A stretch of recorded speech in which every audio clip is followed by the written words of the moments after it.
Greetings, my name is JC from the Gamer's Gaiden, and this is a review of a game that I haven't played yet until quite recently, actually. The game Firewatch.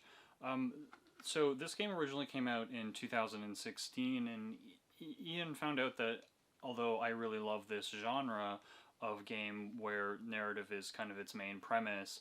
I'd never actually played it before, so he encouraged me to basically get on it and play through the game because he figured it would be a game that I would really enjoy. And yeah, for the most part, yeah, I definitely did really enjoy the game, so thank you for suggesting for me to play this. So the game actually has a really interesting premise, and it was originally directed by one of Telltale's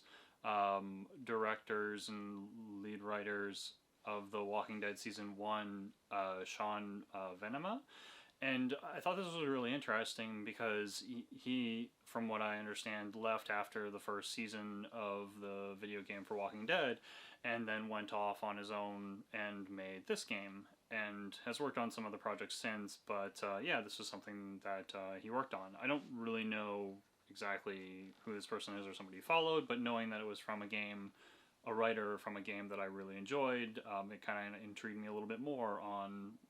the game, and I figured, yeah, I probably should give this game a shot. And the game has many strengths, but in my opinion, the game does actually fall short a little bit, mainly due to its length, I think, and I'll get into that kind of throughout my review. The game took just about 4 hours, it's like 4 hours and 15 minutes, about that, and it starts you off by going through a bunch of multiple choice questions, essentially. It's essentially a written dialogue that you have to read. Then this basically fleshes out your backstory and all the details about it. And I found this kind of interesting because it basically gets you to select A or B and then shows you the repercussions of those choices. Not necessarily repercussions, but just really the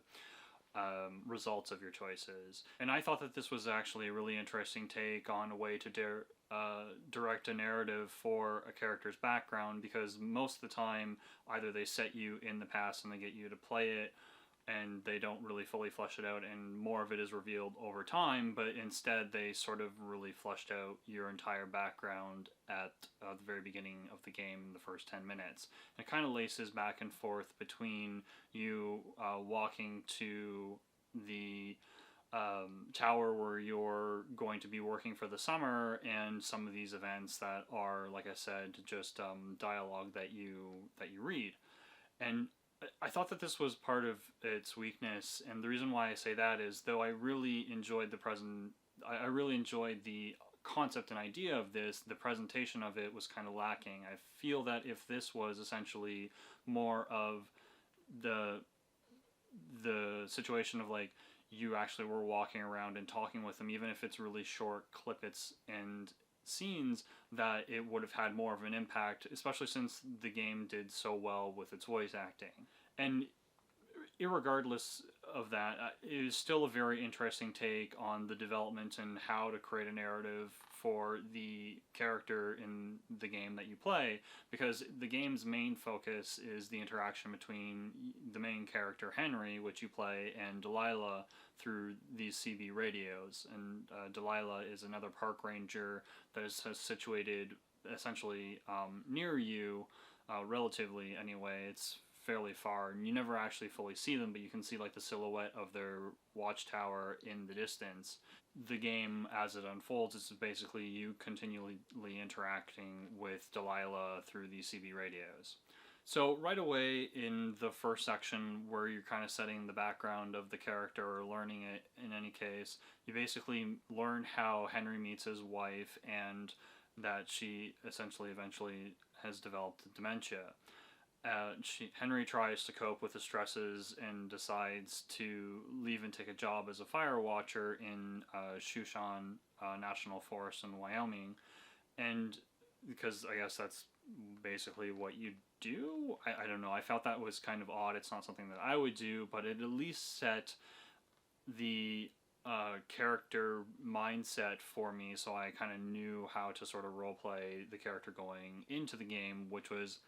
a welcome trait. And I think the reason why I really liked the presentation of the background overall. there, throughout the background, you also do some other things like how you interact with some of your relatives and deal with some of the stresses of your wife's continuing dementia and things like that, and sort of if you react sort of sympathetically or harshly towards it. And I thought it was kind of interesting how you can change those options, and based on those selections, it actually it changes sort of how you can interact with Delilah through the CB radio in the game later, essentially. And that's why I had a mixed reaction on the presentation style for the character's background, because I kind of feel that if they would have gone through with you actually having more of an interactive experience, or at least visual experience with this, it would have essentially had a little bit more impact on the character and game as a whole. But all of this background essentially takes place over the 70s and 80s until the summer of 1989, which is whenever you go to the park for the job that you've taken as the Firewatch. So after all of this, and the background is finally set, and you play the game, it's basically a day-by-day interaction. You don't play necessarily all the days. It could skip a few days and then you play a day, but essentially the game is a kind of mystery exploration game is kind of what I would call it. Gameplay essentially consists of you finding something and then talking and reporting to Delilah about it, and basically having conversations with her. A lot of it is kind of comical banter back and forth, which is kind of interesting, although you can kind of take a different take on it if you kind of find it groan worthy, or you can kind of play back and forth with some of the comedy as well. And Delilah is kind of your only source of contact with anybody in the game, except for maybe a few minor characters. Like you meet a couple of girls who are causing trouble in the forest, and then there's a man in the forest that you don't know who it is right away, which is revealed to you over time. And setup goes through each of the different days, and whenever these different things unfold, it kind of just builds and builds upon the overall plot of the story as the game progresses. And eventually a fire breaks out, and it kind of takes a back seat to the main narrative of the game, interestingly. Yes, fire watching isn't the main aspect of the game, but you continue to watch it, however, in the distance and kind of monitor it. And it, like I said, quickly takes a back seat as you basically attempt to learn about these, the two girls that you met earlier in the game go missing, and you're trying to find clues as to where they are, maybe if they're in trouble or something like that. And you learn throughout your explorations some information about Delilah through this time, and some of the people that she's met over her, like, I think about 10 years of working as a park ranger and, as a Firewatch as well. So, and the game actually ends kind of in a similar way that it begins, but I won't go too much into it, but I will say that it's kind of very somber, sort of like it is in the beginning as well. And your dialogue choices basically affect Delilah and Henry's choices once they finally part for the summer, and that's pretty much it. Most of the game's content is with its main plotline and narrative as it reveals itself throughout the different days, and I won't go into much detail about it because I feel that if you haven't played this game, it is very, very much worth your time. The voice acting, sound design, and graphics are basically the game's best features and sort of what gives the game its major appeal. I really only have great things to say about the voice acting in regards to that department of the game, because I really enjoyed the characters as they seemed real and believable, although some of the choices that Henry made with his wife gaining dementia to me are a little bit questionable, but I know that everybody deals with stresses in a different way, and I think that's kind of interesting that it kind of gets you to play through a sort of situation that may or may not be 100% relatable to you, but you can at least sympathize with. Chris Remo also did the soundtrack of this game, and he's the person who did the soundtrack for Gone Home. And the soundtracks are very similar. They're essentially ambient music that essentially just is very quiet in the background and doesn't really overpower anything, but definitely is a very well-meaning in its way that it sets the mood essentially of each of the different scenes. And I really enjoyed the soundtrack of this game, much like the soundtrack in Gone Home as well. Chris's background music sets a very strong feelings for the scene as regards to whether it's a suspenseful scene or just a somber scene or a scene that's kind of just a quiet trek through the forest. Basically just light melodies that play in the background that fit perfect to the mood in every scene.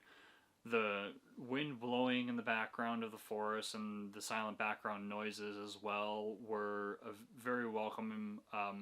and well done in the game as well, especially as somebody who enjoys hiking and walking through forest trails and taking photos. And lastly, I would say the visuals also have their own beauty to them. They sort of look very similar to the art style of Life is Strange or Edith Finch, and a little bit Gone Home, but I think the graphics in Firewatch are a little bit better than Gone Home, but aesthetically they are kind of the same polygonal art style. And I absolutely loved the amber hues during the golden hour and haze effects in the forest fire whenever that was a thing. And it showed a very strange beauty to a very dangerous thing. It's kind of neat too, because you find a instant camera which still has some unused film cells, and you can basically take some photos throughout the game as well, and I thought that was kind of neat, which kind of comes to the end of the game too, as it shows you during the credits what pictures you took, which I thought was really, really cool, neat little feature to the game as well. But I would say that the game's major weaknesses, as well as the introduction, as I explained before, is kind of how it finishes, because the climax finishes very, very quickly, and it basically kind of unfolds itself within the last 30 minutes of the game, maybe 45 minutes of the game, in a 4-hour game. So I felt that it seemed a little bit rushed, and I think that this could have potentially been helped if you played through more of the game days, basically. And I say this because I kind of wanted to know more knowledge about the incident that you uncover and some of the history of the characters and Delilah and Henry themselves and their interactions, and kind of build more of a rapport between them and their friendship. And I think that making more of these final days playable and adding this type of content to the game would have essentially made up for the weaknesses from the development of Henry and Delilah's relationship, because I think that they could have talked a little bit more in these events that could have been added and happened in the game, giving them essentially more of character to them, essentially. Though they do have a lot of character themselves, me saying this is not really that large of a negative. I just kind of felt that this would be a way that they could have helped what I felt was a very hastened end to the game. And that's not really to take away from the game, because I think that the characters were really well written. It's just that I feel that this would have added to them, and this would enable each of the characters to have another layer of complexity to them. And I think potentially adding some more playable days into the game would have enabled the characters to have more of those interactions, and you'd get more of kind of a feeling of an understanding of that friendship in between the two characters. I don't really know. It's just something that I felt was kind of lacking in the game, that I feel that, like, in a game like The Walking Dead, which is like 10 to 15 hours a season, and that it allowed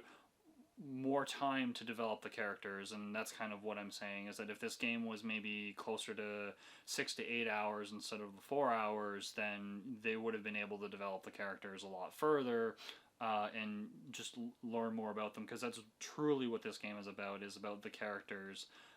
and their lives, and just learning more about them, I think, would have been more of a good thing. But having said all that, I do highly recommend this game, especially for anybody who really likes narrative-based games. But I would say that there are some stronger titles in the genre. But if just as a casual fan, or a fan who highly enjoys these types of games, such as myself, this is definitely a game that you do not want to miss, and I'm